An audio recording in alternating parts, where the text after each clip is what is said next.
Assalamualaikum warahmatullahi wabarakatuh.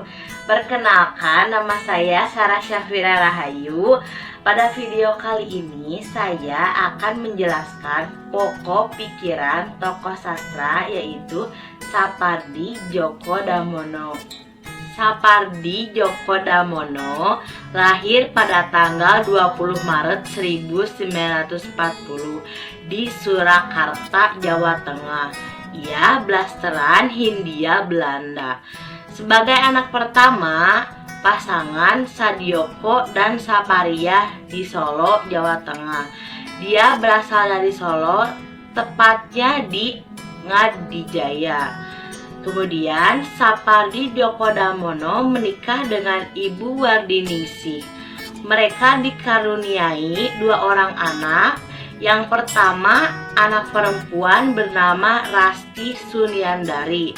Kemudian anak kedua seorang laki-laki, yaitu Rizky Henriko. Sapardi pernah bersekolah di SMA Negeri 2 Surakarta. Setelah lulus dari SMA Negeri 2 Surakarta pada tahun 1958, Sapardi kuliah di Yogyakarta jurusan sastra Inggris. Setelah lulus pada tahun 1964, Sapardi melanjutkan studinya ke Universitas Hawaii Honolulu, Amerika Serikat pada tahun 1970 sampai 1971 dan memperoleh gelar dokternya di Universitas Indonesia pada tahun 1989. Adapun karya-karya dari Sapardi Djoko Damono yaitu Dukamu Abadi, Lelaki Tua dan Laut, Mata Pisau, Serpihan Sajak, puisi klasik Cina, lirik klasik Parsi, dongeng-dongeng Asia untuk anak-anak, Perahu Kertas, Sihir Hujan, Afrika yang Resah. Kemudian ada Hujan di Bulan Juni, Perahu Kertas, Ayat Api, Pengarang Telah Mati, Hujan di Bulan Juni, novelnya, Suti, Pada Suatu Hari Nanti, dan masih banyak karya-karya Sapardi Djoko Damono yang lainnya. Selanjutnya saya akan menjelaskan pokok pemikiran karya Sapardi Djoko Damono pada kumpulan cerpen Pada Suatu Hari Nanti yang berjudul Ratapan Anak Tiri dan Nonton Ketoprak Sampai Entek.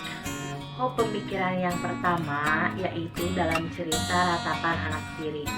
Sapardi Djoko Damono secara tidak langsung menyisipkan mengenai sindiran betapa pentingnya wujud kasih sayang dari orang tua, sebab wujud kasih sayang itu tidak lain bertautnya hubungan dengan yang lain, bukan dengan kesendirian.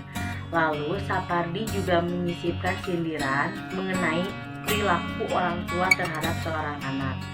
Apalagi anak-anak itu cenderung mengungkapkan isi hatinya dengan sebenar-benarnya, baik dari sisi kasih sayang maupun dari sisi perilaku.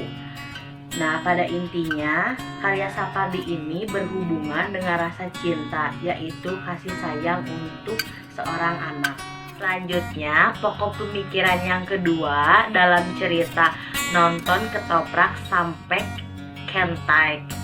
Pokok pemikiran pada karya sastra Sapardi Djoko Damono ini secara tidak langsung menyisipkan mengenai sindiran sosial, kebudayaan masyarakat, dan tema utamanya yaitu tentang cinta.